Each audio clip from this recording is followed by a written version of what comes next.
Merci Alexandra.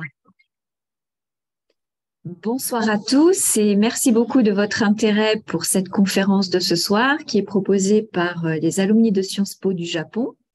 Je m'appelle Valérie Moschetti et je suis la présidente de la section Japon. Nous comptons en gros une centaine de personnes en y agglomérant les étudiants japonais qui ont fait un échange avec Sciences Po. Et donc, on organise des networking, des conférences. Et je vous signale qu'on fait partie du cercle Asie. Donc, parfois, on fait des événements en collaboration avec le cercle Asie. L'an dernier, on a participé à 2 visioconférences, dont celle qui était de Hiroshima à Fukushima, les Japonais face à l'atome. Et nous avons aussi organisé 2 conférences en présentiel, sachant que c'était assez compliqué au Japon encore en 2022 de se réunir physiquement. On en a fait une avec Valérie Niquet sur Taïwan face à la Chine, 2 points vers la guerre, et une autre avec un de nos camarades au Japon, qui est un ancien ambassadeur, Olivier Vesset, sur le soft power français en Asie et au Japon. Et donc là, ce soir, c'est le premier événement de 2023 et je remercie notre ami Luc Chabanal de m'avoir proposé son sujet qu'il a exposé lors d'une conférence à l'université de Waseda à Tokyo. Donc la France et le Japon en 2020-22 vus au prisme de la Covid-19. Je vais brièvement vous présenter Luc parce que je pense que vous avez lu sa biographie sur la présentation. Luc est diplômé du 3e cycle stratégie, marketing et études de marché de Sciences Po en 1987. Il a aussi un diplôme de 3e cycle de commerce extérieur de l'université Panthéon-Sorbonne, une maîtrise d'anglais gestion de la Sorbonne Paris 3, un DULCO en japonais de l'INALCO. Donc, ce qui explique qu'il est allé faire sa carrière au Japon. Il a vécu et travaillé 17 ans au Japon et sa relation avec le Japon vient de fêter ses 40 ans. Donc, nous parlons à quelqu'un qui connaît bien le pays, qui a travaillé plutôt dans l'industrie dans l'industrie des gaz en particulier et dans les gaz médicaux. Hein. Le médical, beaucoup, oui. Voilà, c'est ça. Et donc, Luc vous parle aujourd'hui depuis la région lyonnaise, depuis Valence. Et il est revenu en France il y a une dizaine d'années.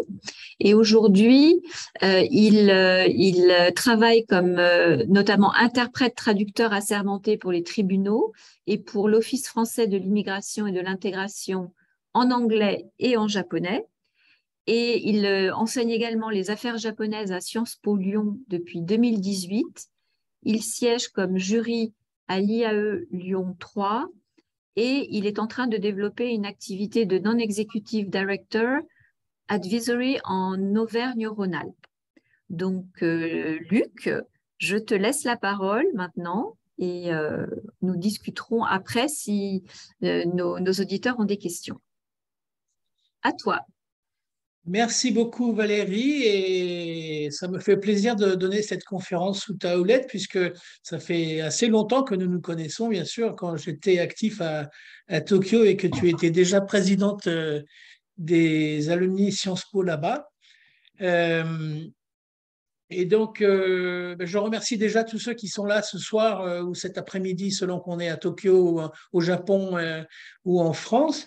Et je te remercie pour avoir organisé cette conférence. Donc, comme tu l'as dit, cette conférence est basée sur une autre conférence, enfin un cours en fait. C'était pas une conférence, c'était un cours que j'ai donné à l'université Waseda le 20 décembre dernier que j'ai donné en japonais et qui était en fait un peu le pendant à l'inverse de ce que je vais vous présenter aujourd'hui, puisque c'était pour expliquer en grande partie les particularités françaises à des Japonais, à des étudiants japonais, alors que là, nous avons un public, je crois, totalement français, européen, et donc je vais chercher plutôt à mettre en exergue les particularismes japonais en particulier. Voilà. Donc, voilà. Donc je crois que 26 personnes s'étaient inscrites. Combien de personnes avant nous, Alessandra, maintenant? Nous sommes 16. 16. Bon, ben, c'est un début. Et voilà. Et donc, il me semble que c'est le bon moment, en fait, pour traiter de ce sujet du Covid, un peu une sorte de bilan du Covid 2020-2022, parce que, ben, bon, qu'on l'admette vraiment ou pas encore complètement, bon, l'épidémie semble toucher à peu près à sa fin bientôt. Le gouvernement français, d'ailleurs, vient de prendre des mesures pour réduire, je dirais, l'état de veille contre le Covid. Et donc, c'est le bon moment pour, avant de passer vraiment à autre chose, de faire un peu le bilan de ces 3 années qui se sont écoulées, même si vous verrez, j'ai moins d'informations concernant l'année 2022 parce que les sources, notamment sur Internet, sont moins prolixes d'informations sur 2022, pour la raison, je pense, qu'il s'est passé moins de choses en 2022. Donc, en fait, on va beaucoup se concentrer sur 2020-2021, qui ont été, bien sûr, l'essentiel de l'épidémie, que ce soit en France comme au Japon, d'ailleurs. Voilà. Et donc, si vous le voulez bien, si vous avez des questions, je vous invite à les noter consciencieusement et j'y répondrai à la fin. Voilà. Donc, on va démarrer.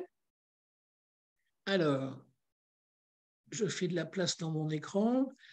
Donc voilà, voici le sommaire de la présentation. Donc, une rapide chronologie de la pandémie en France, le pendant pour la pandémie au Japon, une mise en perspective de données clés, notamment chiffrées sur le Covid dans les deux pays, qui nous permettra de prendre conscience de certaines réalités, je dirais, chiffrées, voilà, dans la comparaison entre les deux pays, qui sont bien à jour. Et on va s'étendre ensuite sur les particularismes du Japon et de la France, avant de passer aux conclusions et un petit mot de la fin à la japonaise, comme j'aime bien. Donc, oui, ça c'est un disclaimer qui vous dit que j'ai pas toujours eu le temps nécessaire, enfin, j'ai pas eu beaucoup de temps pour finaliser ce document parce que, notamment, j'ai été très malade pendant une semaine et ça m'a empêché de mener la perfection du document à son ultime degré. Mais j'ai récupéré et aujourd'hui, je peux vous parler sans tousser. Voilà, donc nous commençons par la chronologie de l'épidémie en France. Et donc là, on voit déjà sur ce petit graphe, qu'est-ce que c'est ce graphe? C'est en fait, hop là, j'ai un truc qui me gêne. C'est un écran de téléphone portable copié, de mon téléphone portable copié dans l'application Tous Anti-Covid que le gouvernement français a développé, et je dirais même avec grand succès, puisque quand j'ai fait le pointage le 22 janvier 2023, eh bien 62,5 millions de téléchargements avaient été effectués pour cette application. Donc, ça veut dire quoi? À peu près 100% des adultes et même des teenagers en France. Il ne reste plus que les enfants qui ne sont pas connectés à cette application. Et donc, c'est un très grand succès pour le gouvernement qui, au début, avait dû faire face à un certain scepticisme de l'opinion par rapport au caractère intrusif de cette application. Et on verra dans le pendant sur le côté japonais que les Japonais n'ont pas connu le même succès avec leur application pour différentes raisons. Donc on voit là accessoirement, on voit en bleu, là les graphes en bleu, on voit que le nombre de nouveaux cas de Covid diminue fortement ces derniers jours. Alors, comment ça marche? comment je passe à la slide suivante? Là, il y a un problème.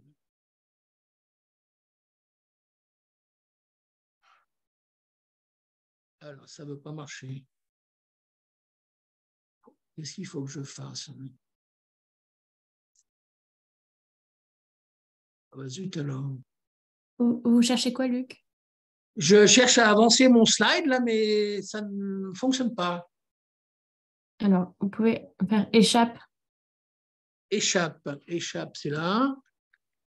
Et Là. puis, Et là, vous pouvez passer la flèche de droite, non? ah voilà. OK, là c'est bon, merci. Je vous en prie. Donc, voilà. Donc, quels ont été les principaux acteurs, je dirais, sur le plan médiatique en France? Eh bien, on retrouve là, bien sûr, sous le contrôle du président Macron, on retrouve dans un premier temps le Premier ministre Édouard Philippe, mais qui a quand même resté très discret sur cette affaire du Covid qui démarrait à peine quand il était aux affaires. Et une personne qui a été plus exposée médiatiquement et pour cause, c'est le professeur Agnès Buzyn, ministre de la Santé, qui a fait couler beaucoup d'encre pour la question des masques, dont malheureusement elle a fait les frais médiatiques alors qu'elle n'était pas responsable de la situation de manque de masques que nous avons vécu tout au début du Covid en France. Et donc je reviendrai dans la chronologie sur les apparitions et disparitions de la scène des différents acteurs. Et donc, par la suite, sont arrivés sur la scène médiatique oui, non, ça me gêne, ça. Hop. Le docteur Olivier Véran, nouveau ministre de la Santé, qui est arrivé en remplacement d'Agnès Buzyn, très efficace, très médiatique. Et le Premier ministre Jean Castex, qui a succédé à Édouard Philippe, qui a aussi beaucoup œuvré pour le Covid. Il a vraiment donné de sa personne au point de se faire vacciner lui-même, je ne sais plus si c'était pour la deuxième ou troisième fois, devant les caméras pour convaincre les concitoyens de faire de même. Il n'est pas le seul à avoir fait ça. Le Premier ministre Suga au Japon a fait la même chose avec un grand succès d'ailleurs. Voilà. Et aussi, on n'oubliera pas le professeur Jean-François Delfrécy, président du comité scientifique nommé par le président, qui a eu un rôle médiatique assez important, en tout cas au début, et le professeur Jérôme Solomon, directeur de la santé, donc faisant partie de l'organisation du ministère de la Santé, qui était un peu, nous donnait des rendez-vous à 19h tous les soirs, à une époque où ça allait très mal, pour nous annoncer le nombre de nouveaux infectés, le nombre de nouveaux morts, etc. C'était assez stressant, en fait, ces annonces du professeur Salomon, et tout le monde se souvient de l'avoir écouté avec une certaine sidération, je dirais. Alors, donc, il faut... Comment, ah oui, alors, non, ça ne remarche pas. Alors, je fais ça. Ah, voilà. Donc, nous rentrons dans la chronologie pour la France. Et donc, nous avons parlé de Agnès Buzyn, la ministre de la Santé, qui avait déclaré « Nous avons assez de masques ». En fait, elle le savait elle-même et elle a été très mal à l'aise par la suite avec les déclarations qu'elle a pu faire et qu'elle a dû comment dire, tenir face aux attaques des médias ou de certains comités d'enquête parlementaires. En fait, il n'y avait pas assez de masques. Et d'ailleurs, la France était en fin janvier 2020, début février, la France était tellement à la ramasse pour négocier des livraisons de masques avec la Chine que, alors que les 25 autres pays de l'espace Schengen suspendaient leur visa avec la Chine, la France a évité de suspendre ses visas avec la Chine à ce moment-là. C'est dire si ça allait mal en France à ce moment-là. Et donc, le 7 février, la Sécurité sociale a ordonné l'achat accéléré de 28 millions de masques, alors qu'en fait, les besoins hebdomadaires étaient estimés pour la population à 500 millions. Et on en a reçu 500 000 le 12 février. Donc, c'est vous dire si la crise des masques a entaché fortement, profondément le début de la crise du Covid en France. Et c'est ça qui a fait que Agnès Buzyn a fini par être écartée du ministère de la Santé parce que sa position n'était plus tenable. Et donc, arrive Olivier Véran le 16 février 2020. Un mois plus tard, le 3 mars 2020, le 16 mars 2020, le président Macron fait un discours aux 20h de toutes les chaînes de France en disant, c'est ça qu'il faut retenir, la France est en guerre. Et donc, c'est un discours très, très marquant pour tous les Français qui prennent vraiment conscience que les choses sont vraiment sérieuses et que ça rigole plus, quoi. Parce qu'il y avait eu des polémiques, les masques, pas les masques, et puis encore d'autres qui disaient que oui, c'est une grippette, enfin tout ça. Là, il a vraiment planté le décor en cherchant peut-être volontairement à terroriser peut-être un petit peu les gens pour leur faire vraiment prendre conscience de l'enjeu. Et en même temps, donc, des mesures dans le même pas ont été prises pour fermer l'espace Schengen, ce qui est quand même une mesure extraordinaire pour les Européens de fermer l'espace Schengen. Et l'arrêt des voyages entre pays européens et non européens. Et on a aussi demandé la distribution prioritaire de masques pour les hôpitaux et les médecins parce qu'on en manquait encore un peu. Et d'ailleurs, on voit que dès le 19 mars, il y a une plainte qui est déposée contre Agnès Buzyn et l'ex-premier ministre Édouard Philippe concernant la question de la gestion de la crise du Covid et notamment des masques. Donc, le 23 avril 2020, donc en plein Covid, les dirigeants de l'Union européenne, enfin le Conseil européen, décident d'une enveloppe de 540 milliards d'euros, j'ai bien dit 540 milliards d'euros, donc on n'est pas très loin des chiffres de la crise grecque, hein, pour destiner aux travailleurs, aux entreprises et aux États. Alors, comment je fais là? Hop, voilà. Donc, après, je saute un peu quelques étapes intermédiaires.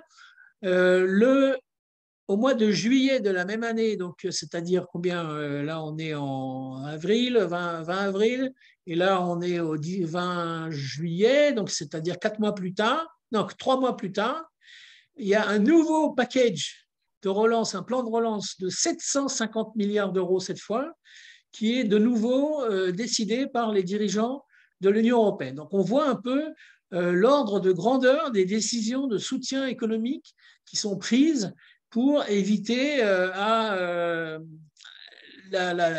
déflation et à la crise économique de s'installer. Puisque, en fait, c'était la grande hantise des dirigeants européens. Et je pense que, dans l'ensemble, on peut leur tirer notre chapeau, parce que l'Europe, en tout cas, n'a pas connu de crise économique très profonde depuis le Covid. Un autre aspect que j'ai relevé qui me semble significatif, c'est le 14 octobre 2020, l'inception de l'amende à 135 € pour le non-respect du couvre-feu en France. Donc ça, c'est quelque chose qui a fait beaucoup réagir certaines des personnes des Japonais que j'ai interviewés donc, à Tokyo, qui m'ont dit, mais c'est incroyable, vous les Français, vous avez besoin, c'est un peu le bâton et la carotte, quoi. Vous avez besoin qu'on vous menace d'amende pour obtenir l'ordre chez vous, et encore, au Japon, on n'a pas besoin de ces menaces coercitives. Et d'ailleurs, si le gouvernement s'amusait à les prendre, les Japonais le prendraient très mal.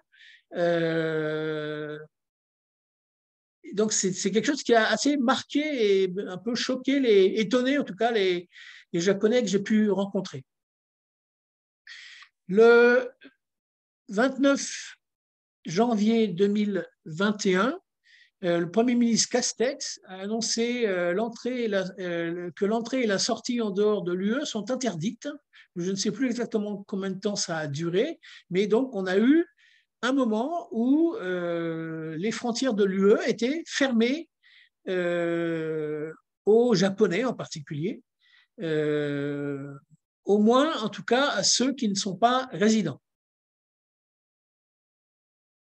Donc, flux de touristes, évidemment, interrompu, c'est même pas la peine de le dire.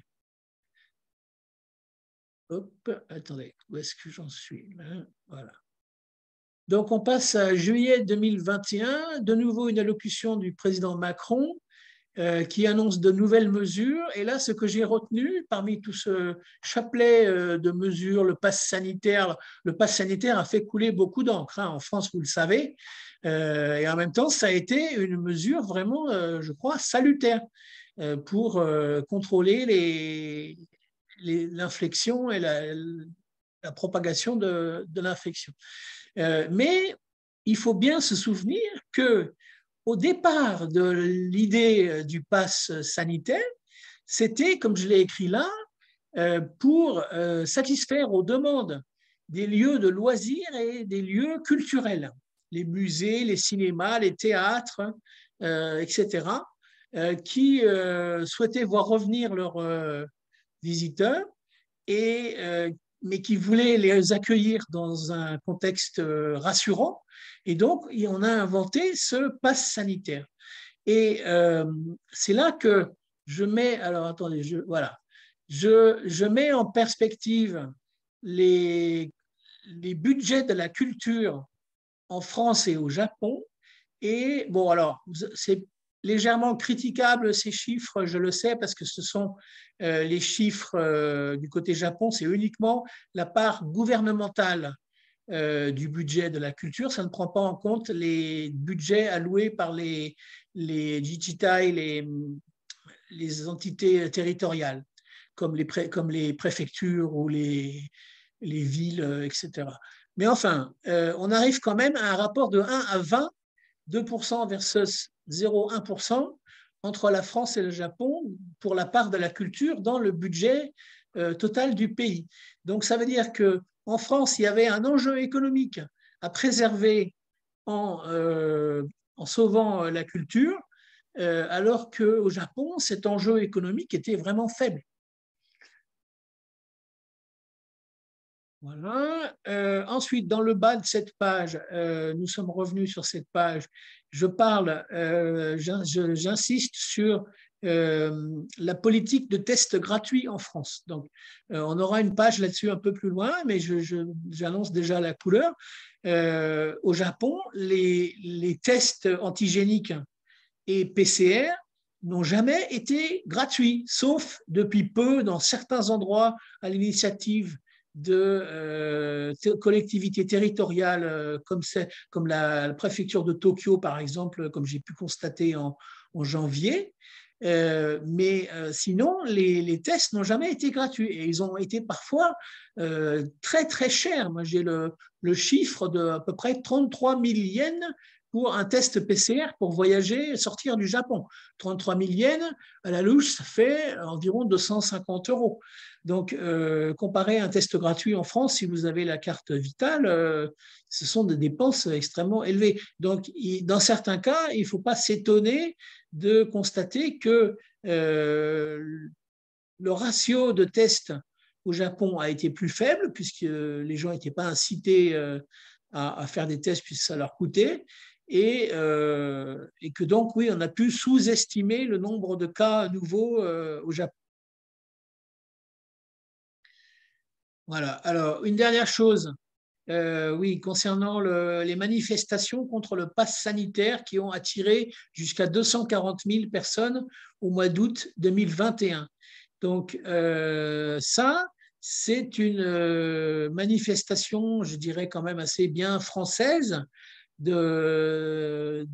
d'avoir des manifestations pour quelque chose qui ne plaît pas à une catégorie de gens, qui attire quand même une foule assez importante. C'est des phénomènes qu'on voit rarement au Japon, et on n'en a, je crois, pas vu au Japon concernant la crise du Covid du tout, quoi. Donc, les Français ont un caractère un peu contestataire, on le sait, et bien là, on le constate, et c'est un trait de caractère qu'on ne retrouve pas au Japon. Alors, hein, voilà. Non. Voilà. Donc ça, on a parlé tout à l'heure de l'espace Schengen avec les 26 États, y compris la France. Donc 22 pays de l'Union européenne et 4 pays hors Union européenne. Je crois les 4 pays, c'est l'Islande que vous voyez là, la Suisse au milieu, la Norvège qui ne doit pas faire partie de l'UE, et le dernier, je ne sais plus. Donc, en fait, il faut bien comprendre que la perspective des dirigeants européens, dont la France, c'était de préserver cet espace Schengen en bleu ouvert pour garantir la libre circulation à l'intérieur de l'espace Schengen.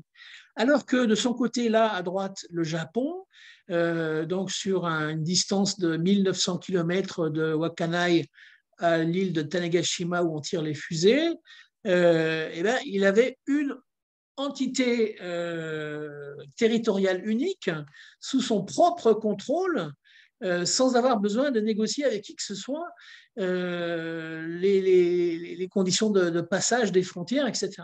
Donc, dès le départ, la perspective de la gestion du Covid, du mouvement des personnes, etc., n'est pas la même.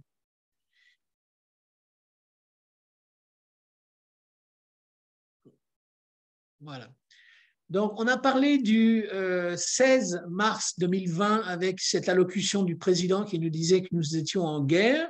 Eh bien, le lendemain, le 17, 1 million de personnes environ ont quitté Paris du jour au lendemain pour aller s'installer dans leur résidence secondaire à la campagne, dans toute la France. Et donc, j'ai trouvé des statistiques comme quoi en France, 10% des résidences sont des résidences secondaires. Ça veut dire que si vous remplissez toutes les résidences secondaires, vous devez arriver à faire tenir 20% de la population dans les résidences secondaires. Donc, il y avait de la place pour répartir les gens en dehors des villes, et d'où cet exode massif le 17 mars 2020 où les gares se sont remplies, les autoroutes se sont remplies aussi au départ de Paris. Alors que du côté japonais, il y avait à l'époque en tout cas, encore un peu maintenant, mais l'idée a fait son chemin, il y avait à l'époque l'idée qu'il fallait aller au bureau, notamment pour tamponner avec le hanko, là, le sceau que vous voyez là, tamponner les documents pour marquer le fait qu'on les a vus, son accord, etc. Et c'était difficile de ne pas se rendre au bureau pour tamponner. Et ça, plusieurs personnes japonaises que j'ai rencontrées me l'ont bien relaté. Et d'ailleurs, je dirais, ce verrou culturel-là a finalement un peu sauté avec le Covid. Mais il a vraiment fallu qu'il y ait le Covid pour arriver à faire en bonne partie sauter ce verrou du hanko dans les bureaux. Il y avait aussi le fait que seulement 3% des ménages utilisent une résidence secondaire au Japon. Donc, ce n'est pas la même mesure, mais entre 10% des résidences en France et 3% des ménages qui utilisent une résidence secondaire au Japon, ça fait quand même a priori une proportion moindre au Japon. Et le télétravail a été estimé, bon, dans les deux cas, environ 20%, donc ça, ce n'est pas ségrégatif. Voilà, ça on l'a vu. Donc maintenant, on passe à la revue de la chronologie de l'épidémie, de la pandémie au Japon. Et donc, avant de rentrer dans le détail de la chronologie, je vous montre d'abord cette première page pour résumer un peu vision d'ensemble de ce que je vais dire sur le Covid au Japon. Donc, à gauche, ici, l'application Cocoa. Donc, c'est l'équivalent de notre Tous Anti-Covid, mais qui a fait un peu flop au Japon par des couacs techniques qui se sont plus ou moins mal passés et qui faisaient que ça ne fonctionnait pas bien. Et en fait, très peu, environ seulement 20 ou maximum 25% des Japonais l'ont utilisé, alors que chez nous, on a vu que c'est à peu près 90%.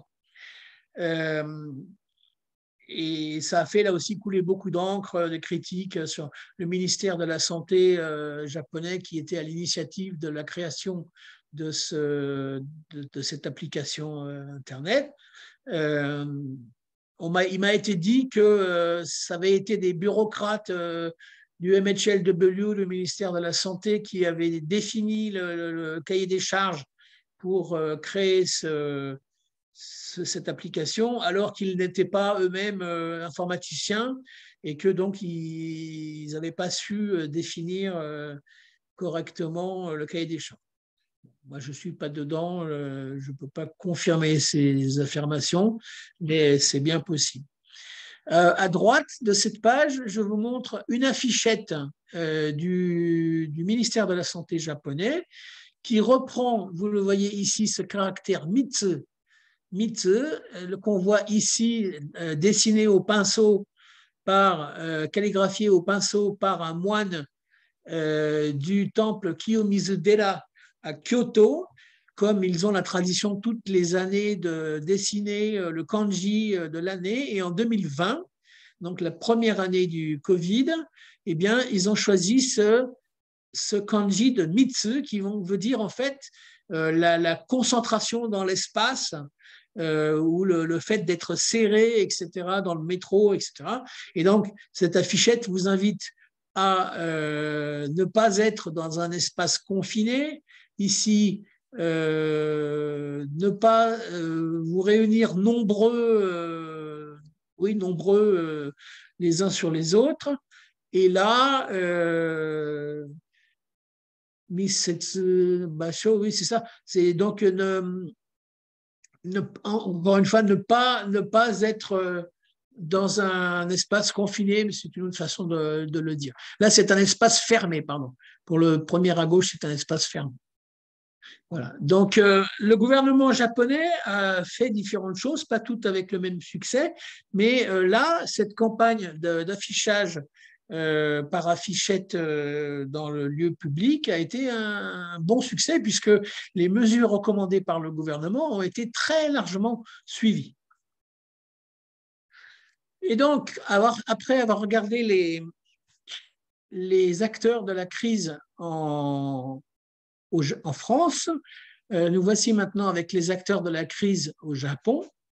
Donc, au Japon, on a eu une succession de premiers ministres, 3 jusqu'à aujourd'hui, pendant cette crise. Donc, d'abord, le premier ministre Shinzo Abe, paix à son âme, qui a rendu le tablier en septembre 2020.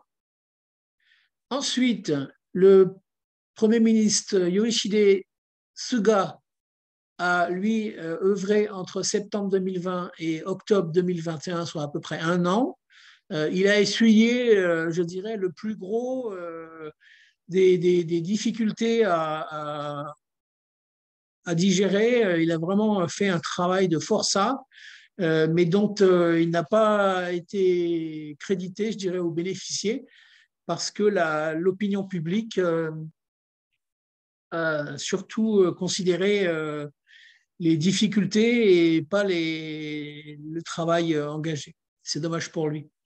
Et donc est arrivé en octobre 2021 le Premier ministre Kishida Fumio, qui est toujours en poste et qui, lui, en fait, est arrivé sur une situation en bonne partie déjà assainie par son prédécesseur.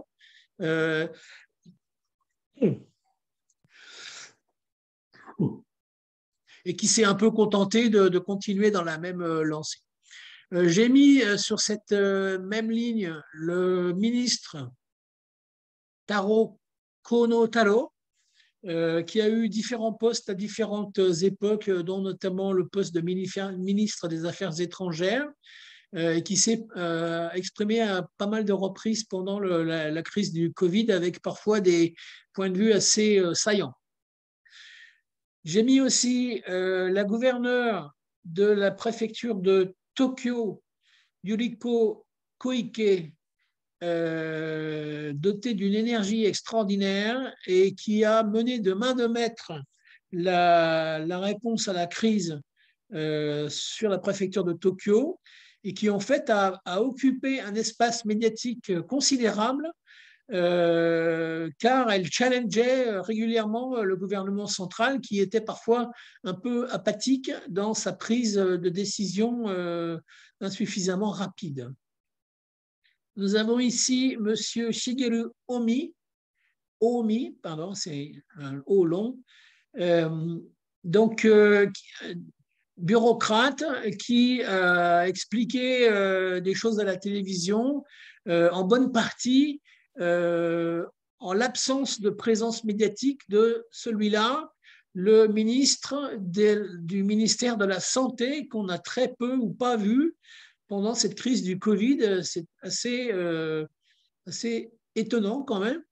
Le ministère de la Santé s'est retranché derrière ces différentes personnalités pour communiquer par Internet interposé, enfin oui, des informations, des statistiques, etc.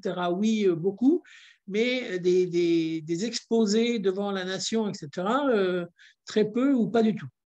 Et puis, pour finir, nous avons le vice-premier ministre Aso Taro, qui a fait une déclaration qui est restée dans les annales, que je vais vous souligner tout à l'heure, qui marque aussi, comment dire, qui est symptomatique d'une certaine façon de penser au Japon.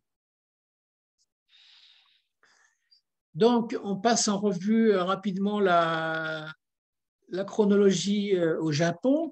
Et la première occurrence que je retiens, c'est la mise en quarantaine du bateau de croisière, le Diamond Princess, où à peine un mois dans la crise du Covid et encore, on a tout de suite vu cette réaction xénophobique des autorités japonaises face à cette crise qui était en train de se dérouler sous nos yeux dans le port de Yokohama, avec ce bateau où le nombre de cas du Covid ne cessait d'augmenter, et on ne savait pas quoi faire de ces malades. Fallait-il les prendre à terre dans des hôpitaux? Fallait-il les laisser mourir à bord? Enfin, c'était vraiment un peu surréaliste, cette situation, causée par l'attitude des autorités gouvernementales. Ensuite, j'ai relevé le 27 février, le fait que pour la suspension des événements sportifs au Japon, le gouvernement a fait une demande. Quand on dit demande, c'est-à-dire un souhait, quoi. C'est pas une ordonnance que le gouvernement passe, pas du tout. Non, c'est un souhait. Le gouvernement souhaite vous demander de bien vouloir ne pas aller au rendez-vous sportif, ou ne pas tenir de rendez-vous sportif. Donc, on est dans le mode de la demande. Ce qui a caractérisé la gestion du Covid par les autorités japonaises, c'est cet aspect, dans la plupart des cas, non coercitif. Donc là, on voit le 23 mars, on voit la gouverneure de Tokyo, Yuriko Koike, à la manœuvre, en train de demander des mesures d'urgence. Elle est aux manettes, elle a des situations sanitaires à gérer, et elle demande au gouvernement de se remuer. Aussi dans la perspective du renvoi des Jeux Olympiques de Tokyo à 2021, le gouvernement a tardé beaucoup avant de prendre sa décision à effectivement repousser les Jeux. Donc, on voit ici le 4 avril, l'état d'urgence est décidé dans le principe par le Premier ministre Abe après avoir hésité. Et donc, il est décidé le 4 avril et il entre en jeu, en vigueur, le 7 avril. On le voit à la ligne d'après. Donc, en fait, chaque fois, il y a cet aspect douceur quoi, dans la mesure appliquée, cet aspect retenu de la part du gouvernement central qui ne veut pas brusquer le peuple japonais, alors que chez nous, en France, le gouvernement français, le président premier de cela, n'a pas toujours hésité à nous brusquer un peu, hein, pour notre bien, j'espère, mais ils ont beaucoup moins hésité à nous brusquer. Alors, le 28 avril 2020, on a eu au Japon la polémique des abénomasques. C'était, en fait, là aussi, on manquait un peu de masques au Japon. Et puis, il y a eu aussi, je crois, des gens qui se sont élevés en disant « Oh, mais s'il faut produire autant de masques, autant les produire au Japon plutôt que de les acheter aux Chinois, bien sûr. » Et donc, le Premier ministre Abe est monté en première ligne et a dit « Oui, oui, on va faire fabriquer des masques, je ne sais quelle province du Japon, et on va en mettre à la poste. Chaque foyer japonais ou chaque individu japonais va recevoir 2 masques du genre de ceux que vous voyez sur la photo par la poste. » Bon, là aussi, ça a été un peu un cloaque cacophonique de communication. Les masques n'arrivaient pas, et surtout, ils n'étaient pas de bonne qualité. Vous voyez le genre de masque que c'est là, c'est le genre de masque qu'on met pour quand on est, comment dire, pour le rhume, etc. Mais pour porter toute la journée dans le Covid, etc., c'est pas approprié, quoi. Donc, la qualité n'était pas là. Donc, il y a eu beaucoup de critiques et ça a fait beaucoup de tort à M. Abe. Et le 11 mai 2020, le gouvernement a décidé d'une aide de entre 500 000 yens et 1 million de yens aux petits entrepreneurs. Les petits entrepreneurs sont très nombreux au Japon. C'est un pays d'entreprise, d'entrepreneuriat, et c'est aussi la clientèle politique du PLD, bien sûr. Donc, ces aides étaient les bienvenues, même si on se rend compte qu'elles n'étaient pas en fait si importantes que ça, comparées à ce que le gouvernement français a pu concéder aux entrepreneurs en France. Alors, je vous parlais tout à l'heure du vice-ministre Aso Taro. Et donc, il a déclaré « Les bons résultats du Japon pour le nombre de morts de la Covid-19 sont grâce aux hauts standards culturels du Japon. » Donc, là, tout est dit. Les Japonais sont au-dessus des autres races. Et c'est pour ça qu'il y a moins de morts au Japon. Donc, ça, c'est une déclaration qui a fait un peu polémique à l'époque, mais surtout de la part, je crois, des médias étrangers, tu confirmeras, Valérie, en fait, pas tellement, je crois, des médias japonais, qui pour une bonne partie, partagent en fait ce point de vue. Valérie, donc, qui est la directrice opérationnelle de l'EBC, European Business Council. Donc, l'EBC a demandé la levée de l'entry ban, donc les interdictions à l'entrée au Japon qui avaient été levées par le gouvernement japonais, enfin levées, qui avaient été élevées plutôt par le gouvernement japonais. Et donc, après une longue durée de cette interdiction de l'entrée au Japon pour les résidents japonais étrangers, donc des gens qui ont le droit de permis de séjour au Japon. Et ils ne pouvaient pas rentrer chez eux, ils ne pouvaient pas revenir gérer leur entreprise au Japon au motif qu'ils n'étaient pas japonais de passeport. Quand même assez une belle ségrégation, hein. Donc, le BC s'est élevé contre l'entry ban qui durait et la Chambre de commerce américaine, on voit ici, a un peu plus tard, en juillet, un mois plus tard, a fait une demande similaire au gouvernement japonais. Bon, ça a fini par se réouvrir, mais cet épisode de l'entry ban qui a empêché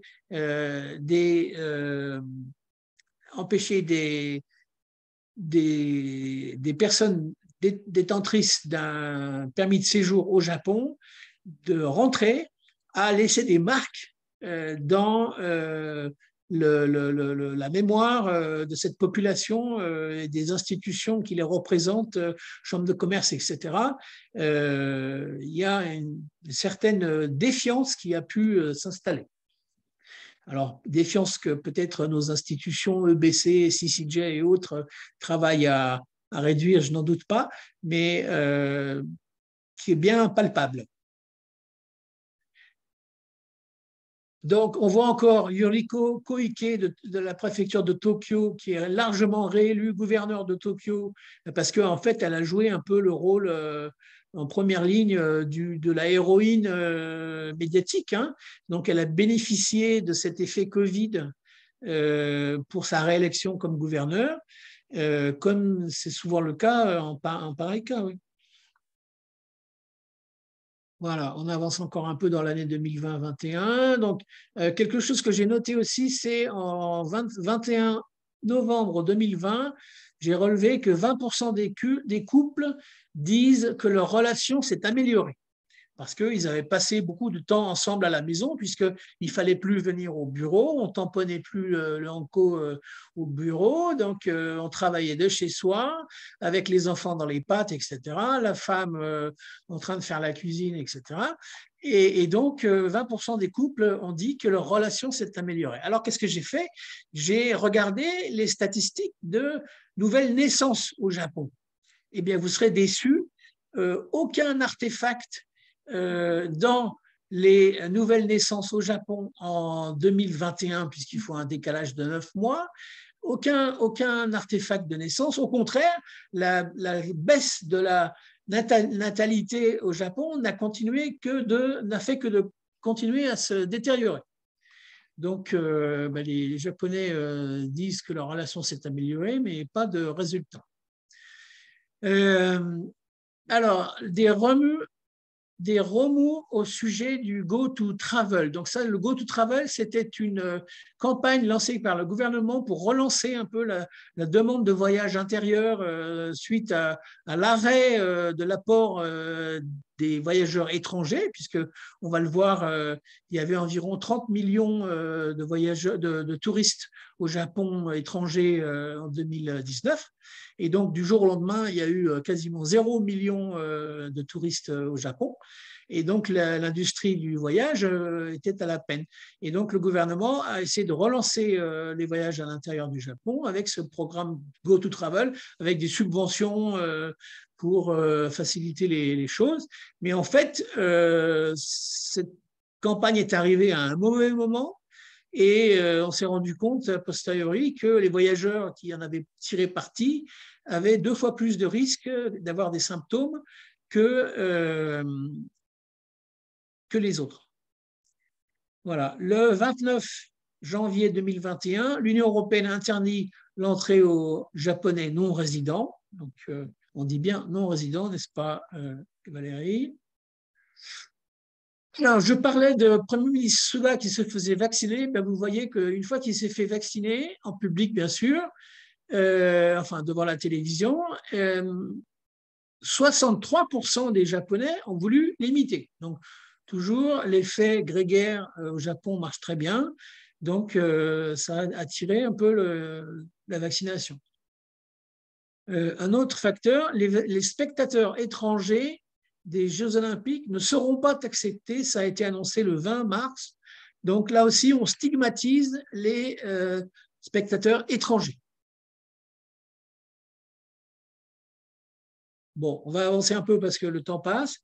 Donc, j'ai parlé de l'entry ban, donc l'interdiction d'entrée au Japon, qui a été déclarée au mois d'avril, début du mois d'avril 2020.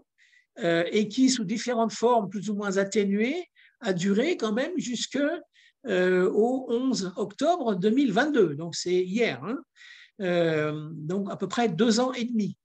Donc, au début, seuls les Japonais pouvaient circuler. Ils ont toujours pu circuler entre le Japon et la France, qu'ils soient résidents au Japon ou pas. Leur passeport japonais, constitutionnellement, leur donnait le droit d'entrer et de ressortir du Japon. Par contre, les époux de Japonais, au début, ça a été impossible, puis après, ça a été possible, mais avec moult procédures et conditions à remplir. Les résidents permanents, pareil, etc. Donc, le relâchement s'est fait graduellement et n'a pris fin totalement que le 11 octobre 2022. Et donc, on est passé de 32 millions de touristes en 2019 à peu près zéro ou peu ou prou zéro en 2020-2021. Donc, le Japon est en fait devenu un pays fermé. En japonais, il y a le terme de sakoku qui revient de l'histoire.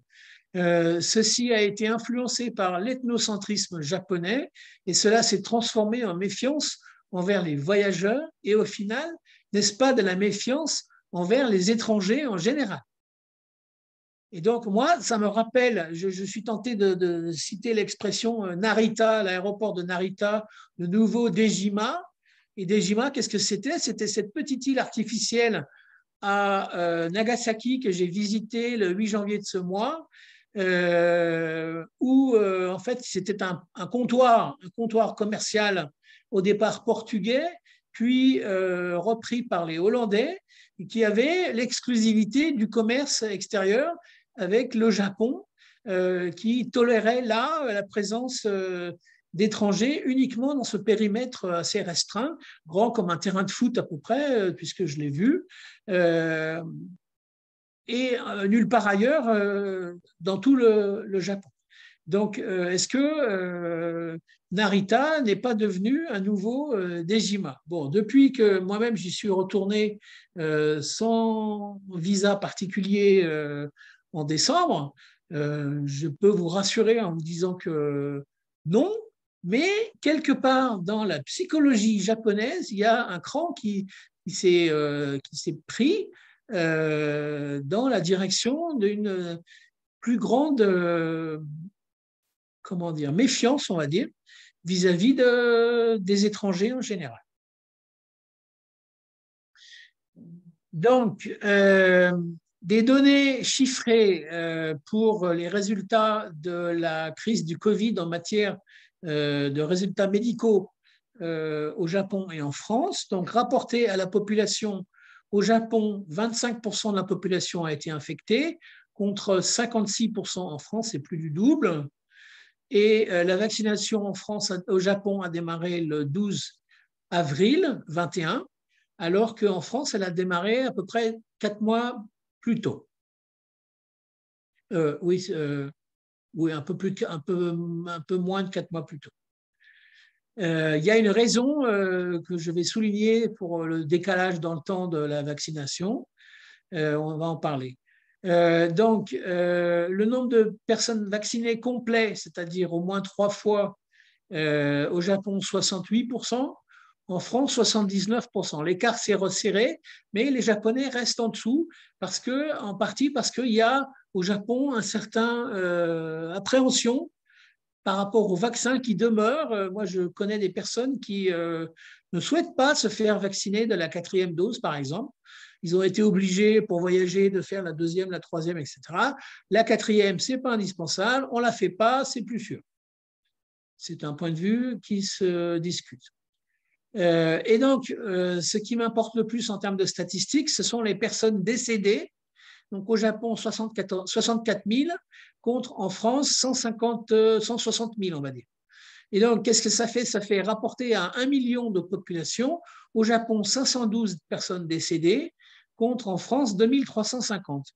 Donc, ça veut dire qu'en France, on a 4,6 fois plus de personnes décédées par million de population qu'en France. Donc, on voit quand même l'effet on voit quand même l'effet de la politique sanitaire japonaise très prudente. Donc, quelles ont été les mesures d'aide de l'État et des collectivités territoriales? Du côté japonais, on a parlé de la campagne Go to Travel, mais concernant les entreprises et les commerces, on a parlé tout à l'heure de 500 000 yens pour les petites entreprises ou individuelles et 1 million pour un tout petit peu plus grosses. Il y a eu tout un panel de mesures comme des prêts bonifiés ou des prêts spéciaux pour la situation du Covid, etc., destinés à soutenir les entreprises. Mais globalement, d'après ce que j'ai pu observer, moins d'aide directe sonnante et trébuchante qu'en France. Où quand même, en France, on a vraiment accompagné les entreprises de façon très substantielle, même si les lobbies d'entreprises de tout poil n'en avaient jamais assez.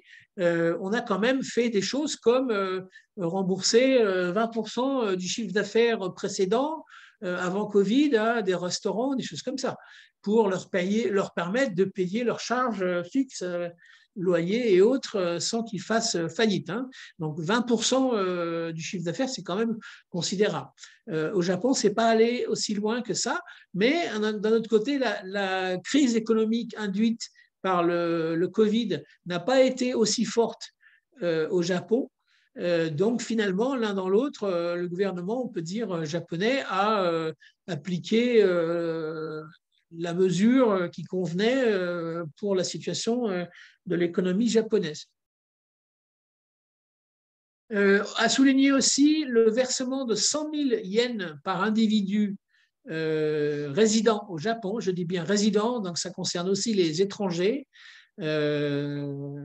qui ont tous déclaré leur demande de versement de 100 000 yens et qui l'ont touché avec plus ou moins de rapidité, puisque cette demande, autant que je sache, ne se faisait pas en ligne, mais elle se faisait par papier à remettre, je crois, à la mairie de là où on habite.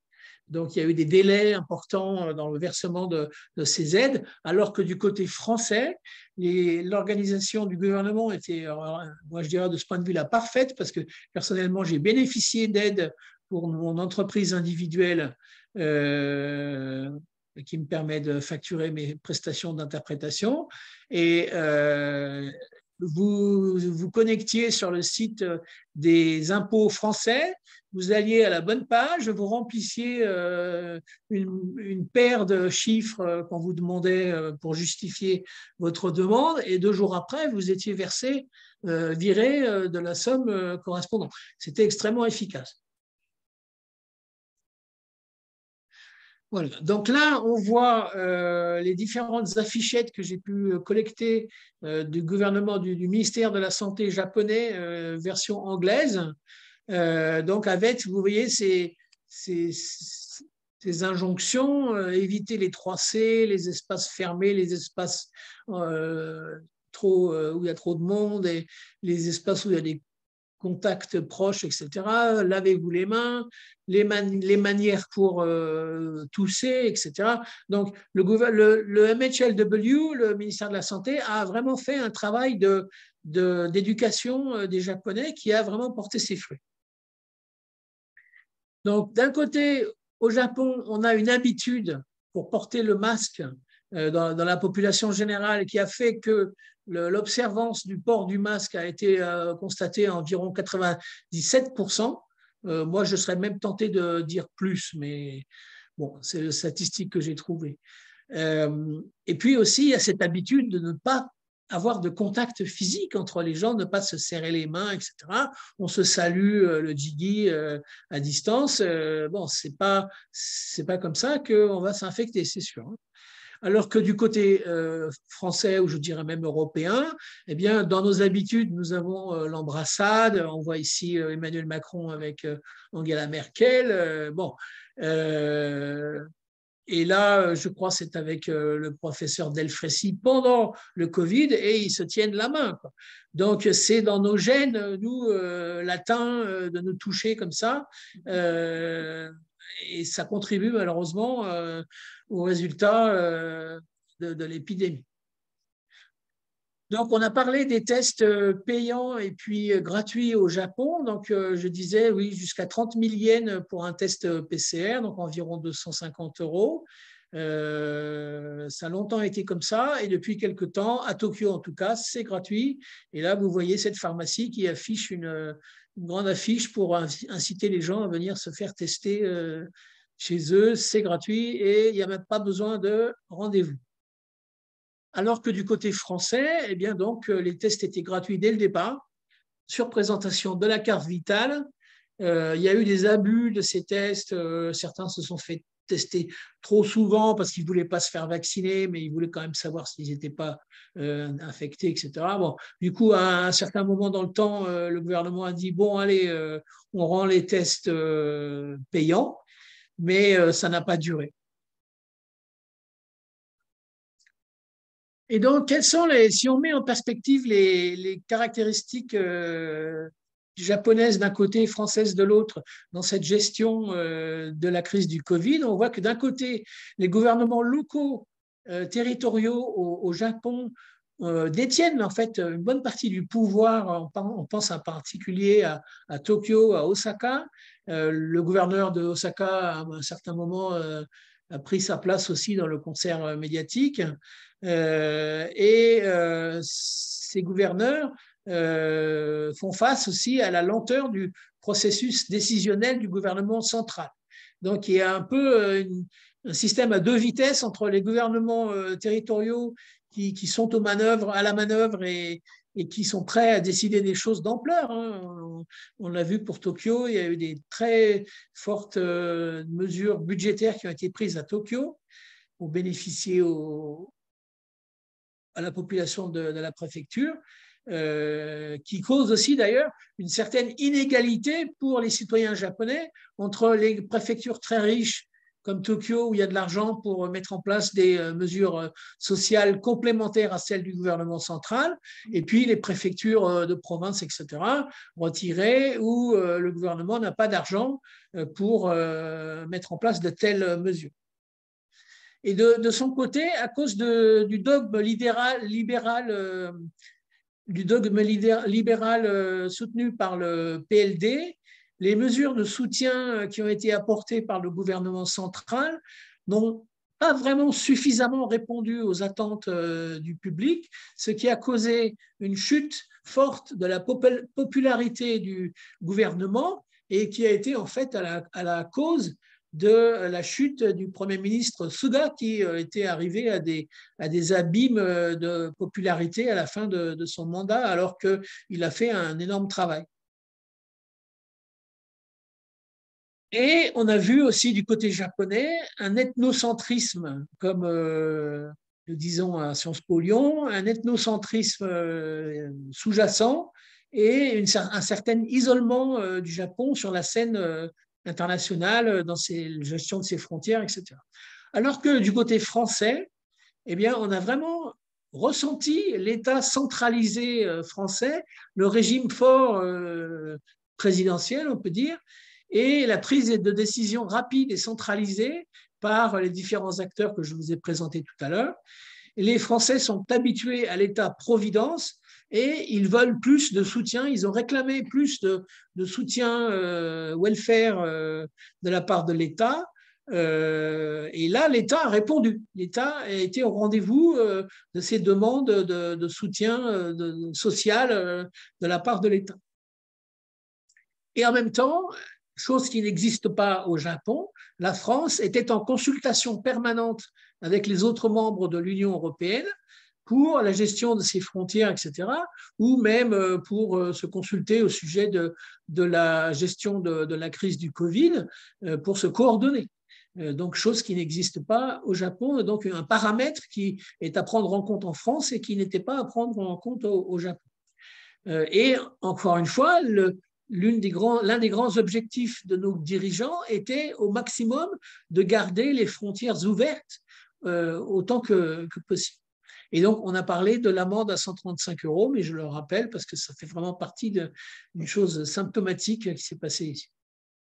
Et là, donc, on arrive bientôt vers la fin, et c'est bien parce que je dépasse un peu l'heure.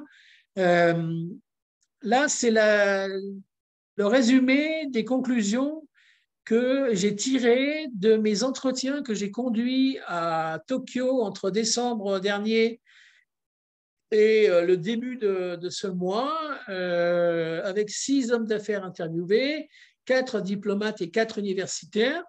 Et donc, d'abord, j'ai constaté un repli sur soi du Japon qui sera durable. Ça, à peu près tout le monde le dit. Tout le monde pense que ce repli sur soi sera durable. Donc, ce n'est pas une bonne chose pour le Japon et ce n'est pas une bonne chose pour nous, les personnes qui nous intéressons au Japon. Et donc, constatation d'une xénophobie accrue. Le Japon est plus résilient à la crise. Le choc du Covid a été moins fort. Bon, c'est en partie dû au fait que l'impact médical du Covid a été beaucoup plus faible. On a vu 4,5 fois plus faible au Japon. Donc, dichotomie schizophrénique. On met le masque dehors dans la rue, même dans des endroits de la rue où il n'y a personne, on garde le masque au Japon, alors qu'on va au restaurant et tout d'un coup, les masques volent et on oublie tout. Donc, c'est quelque chose qui n'est pas cohérent, quoi. Mais les Japonais sont à l'aise avec cette dichotomie qui n'a pas de sens, en fait, quoi. Donc, il vaut mieux baisser un peu le masque dehors quand il n'y a pas trop de monde et par contre, au restaurant, continuer à faire attention si l'épidémie continue à sévir. Mais donc, les Japonais ont une logique curieuse, je dirais, là-dessus, quoi. Le Japon est lent à sortir du mode Covid, donc ça relie un peu au point 3. Oui, on porte toujours beaucoup le masque au Japon, à tel point que plusieurs des personnes étrangères que j'ai rencontrées me disent, mais on se demande vraiment qu'est-ce qui va faire que les Japonais vont arrêter de mettre le masque dehors tout le temps, matin, midi et soir, quoi. Et ils ont du mal à imaginer ce qui pourrait faire en sorte que les Japonais changent de façon de faire. La vaccination a démarré tard, avec retard. Donc ça, c'est vrai, c'est constaté par le calendrier. En fait, il faut comprendre qu'à l'époque, tous les vaccins étaient de fabrication étrangère. Donc toujours pareil, repli ethnocentrique. Oui, est-ce que c'est des vaccins qui vont être bons pour les Japonais? On ne sait pas. On n'a pas eu le temps de les tester. On nous présente des données de tests en anglais, tout ça, il nous faut des mois pour les digérer. Donc, en fait, le ministère de la Santé a été un petit peu pris de court dans l'approbation qui souvent, pour les produits médicaux, les produits pharmaceutiques, l'approbation au Japon est connue pour être extrêmement longue. Ça dure des années. Pour faire enregistrer un médicament au Japon, souvent, c'est des années de travail.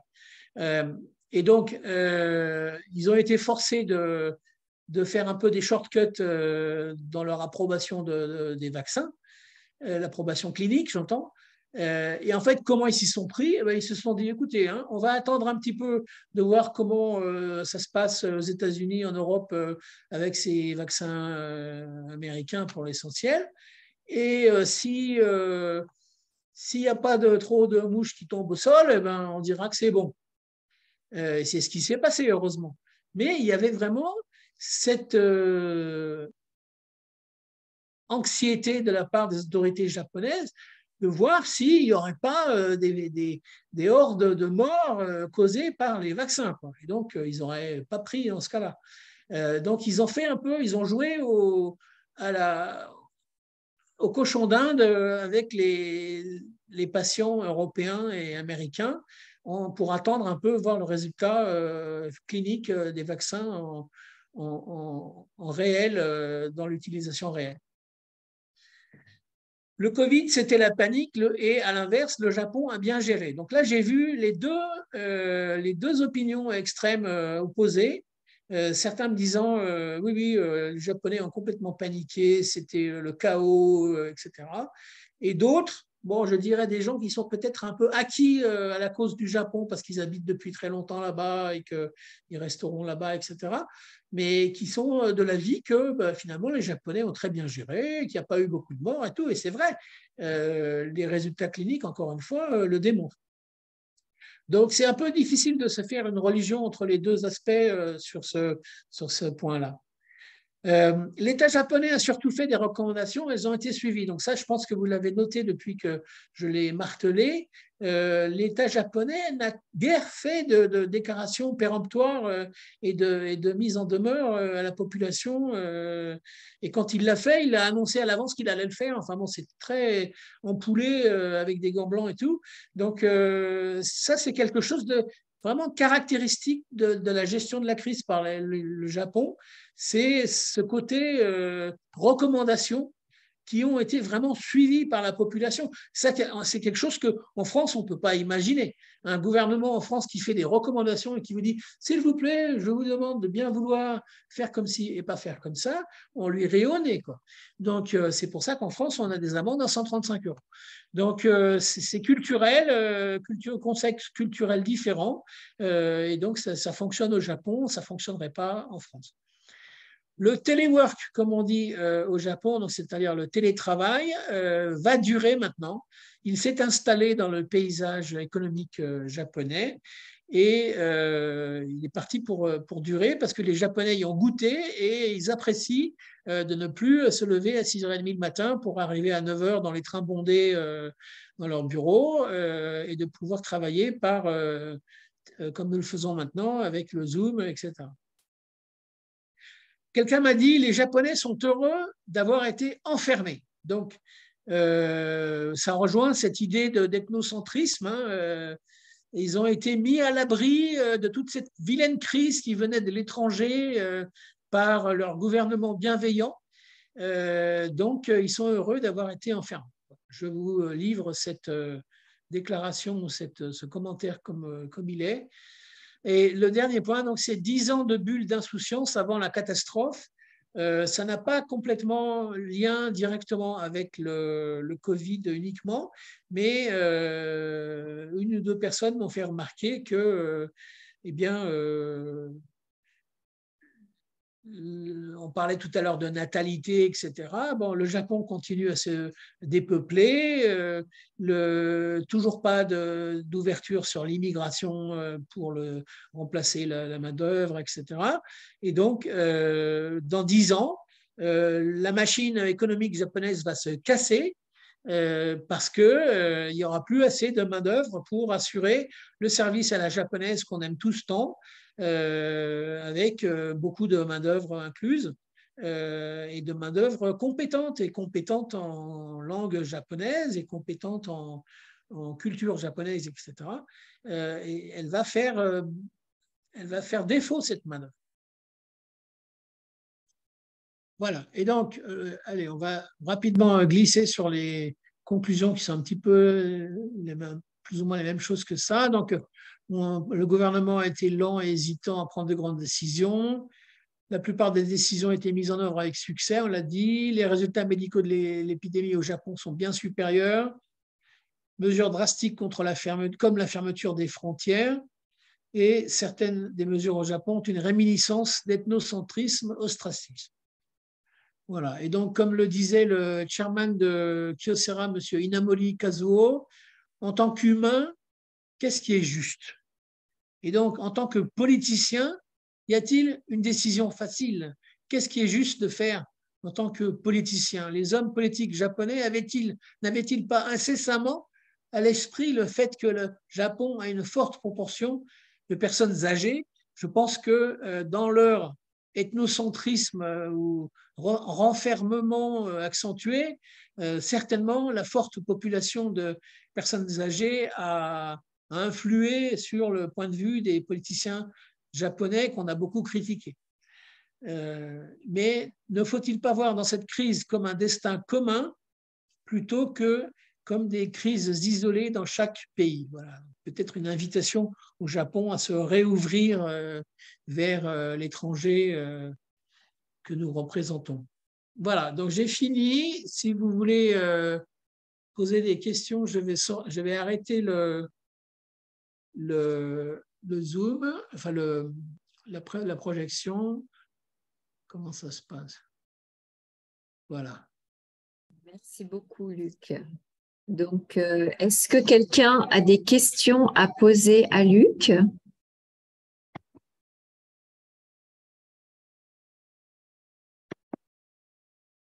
Non?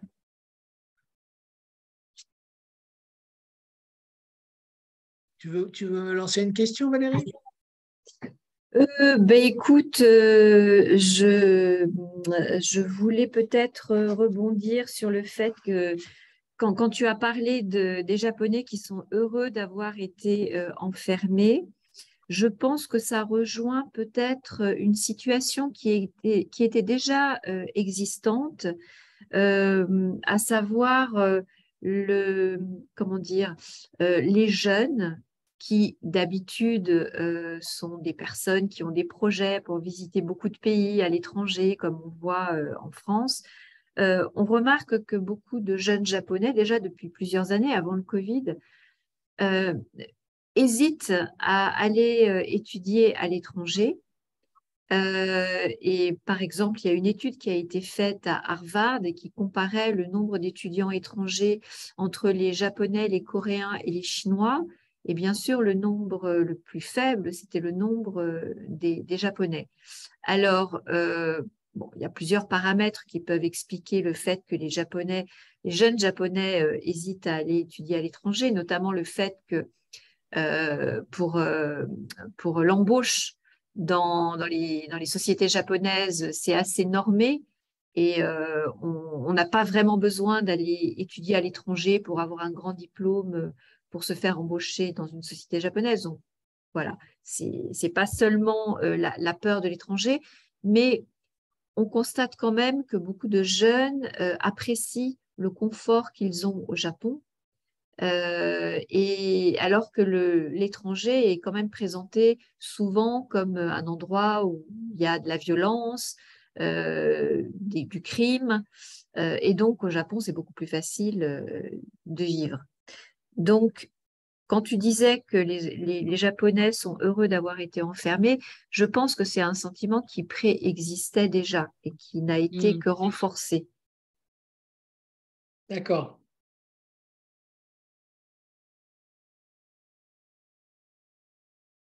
Personne d'autre?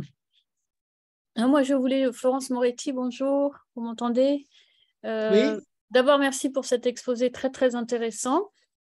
Moi, je me posais la question de savoir si la France était vraiment concernée par cette dimension un petit peu d'isolement des Japonais. Est-ce que c'était le monde en général où les Japonais avaient envie de rester, enfin, n'avaient plus trop envie de voyager ou peut-être plus trop envie de faire des études à l'étranger par cette peur dont tu parlais, Valérie?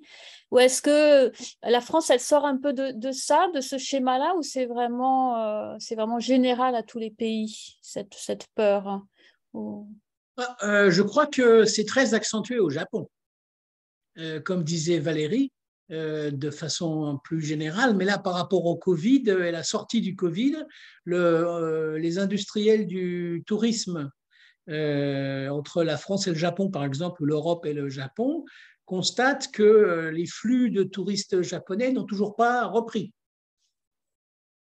Donc, ça reste toujours, on était à un niveau zéro pendant le Covid ou à peu près, et là, on est à un niveau extrêmement faible.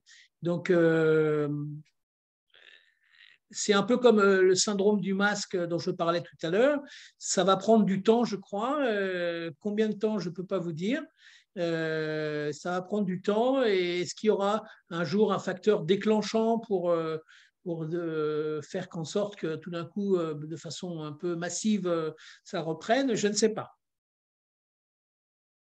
D'accord, parce que alors moi je me pensais peut-être que c'était aussi lié à des secteurs, parce que là on a eu la visite en France de spécialistes du bonsaï japonais qui nous disaient au contraire, eux se tourner en ce moment vers le commerce européen vers l'exportation en Europe, parce qu'aux États-Unis, à cause des règles sanitaires, c'était très, très difficile d'exporter leurs marchandises aux États-Unis. Alors, je me demandais, voilà, justement, si ça ne dépendait pas aussi de ce que faisaient les Japonais, dans quel secteur ils travaillaient, plus qu'une généralité, en fait. Voilà, je me posais la question, hein. Je pense que le tourisme, pas le tourisme, le flux de voyage d'affaires reprend légèrement, Mhm. D'accord. mais le flux de touristes, lui, reste au niveau le plus bas pour le moment. D'accord. Ça reprend un petit peu, Luc, le tourisme au Japon. On voit de plus en plus, en tout cas à Tokyo, on voit de plus en plus d'étrangers qui arrivent. Ah oui, dans le sens inverse, oui. Ah oui, par contre, ça oui. Mais effectivement, les Japonais vers l'Europe, il y en a quand même, hein, parce que dans les avions, j'en ai croisé pas mal. Mais peut-être qu'effectivement, c'est pas encore le niveau d'avant le Covid. Mhm. Oui, tout à fait. Ouais. Mais D'accord. en tout cas, je pense que le gouvernement japonais a pris conscience du problème que la fermeture du pays a posé à l'économie japonaise, parce qu'aujourd'hui, il redouble d'actions pour promouvoir les investissements directs étrangers au Japon. La fermeture du pays a été vraiment très mauvaise, parce que quand on est une entreprise étrangère et qu'on s'installe au Japon, on a besoin de planifier sur plusieurs années. Or, le signe qui a été envoyé aux entreprises, c'est que si jamais il y a un problème, le pays va se refermer. Enfin, en tout cas, c'est ce qu'on peut projeter pour une prochaine crise dans les années qui viennent. Donc, quand une entreprise a le choix de s'installer pour son siège asiatique, est-ce qu'on va choisir le Japon maintenant ou est-ce qu'on va plutôt privilégier Singapour? Je ne sais pas.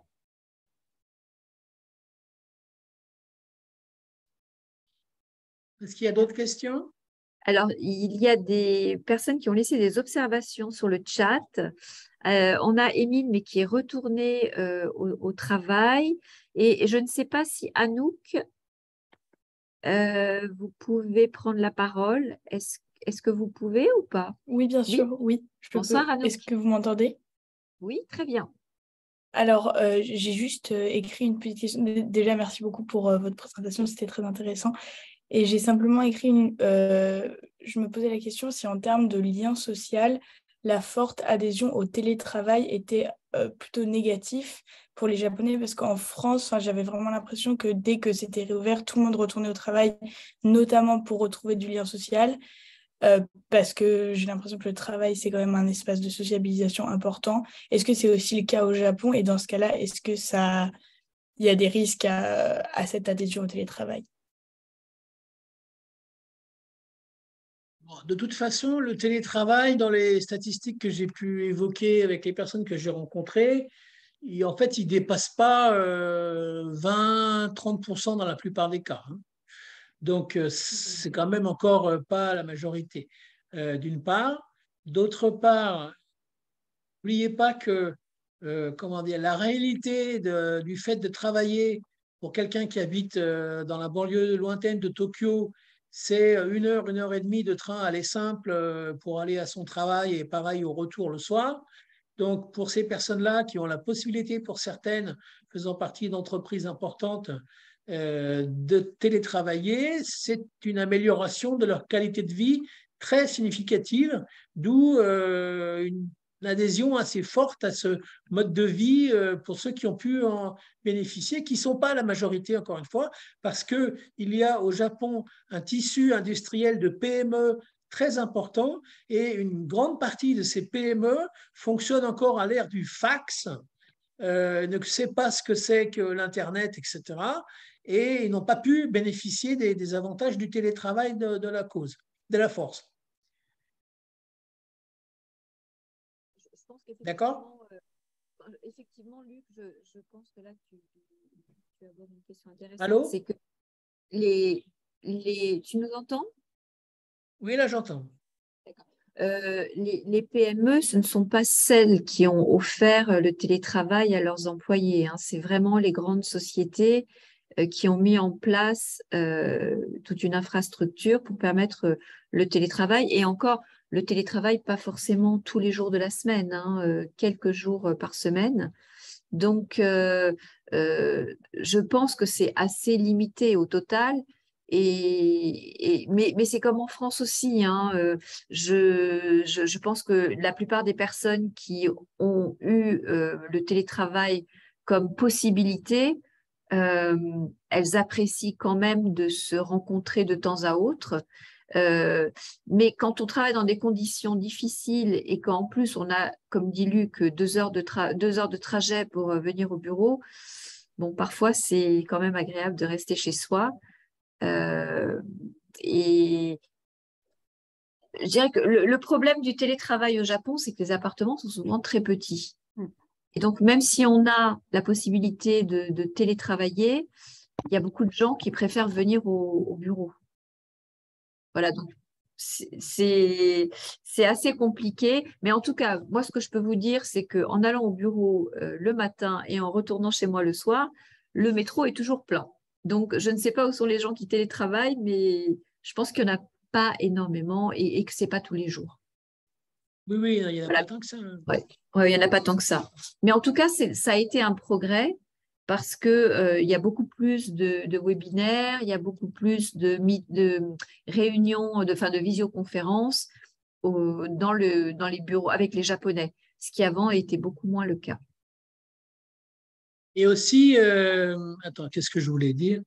Télétravail. Ah, ça m'a échappé, excusez-moi.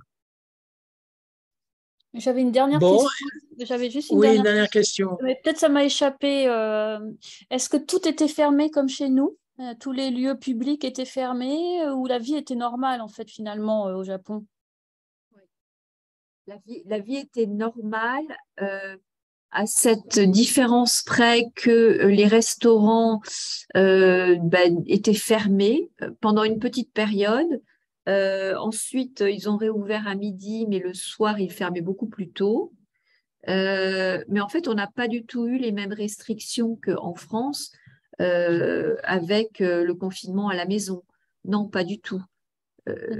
Parce que tout le monde portait le masque, tout le monde se désinfectait les mains, il y avait énormément de précautions. Voilà, je ne pense pas qu'on a vécu la même chose que la France. Oui. Luc, je ne sais pas si tu veux compléter. Si, c'est ce que tu dis corrobore ce que moi j'ai entendu de mes contacts au Japon aussi et de ce que j'ai vécu moi-même ici en France. Donc, ça a été quand même assez violent en France quand même, quand on nous a mis chez nous pendant 15 jours, à peine le droit d'aller faire les courses et de rentrer, et c'était tout. C'était quand même assez violent, quoi. Donc, il a bien fallu, et bon, c'est pas, je ne veux pas faire de la politique, mais il a bien fallu le charisme d'un président Macron pour faire passer ça quand même, hein. Tout le monde n'aurait pas pu le faire.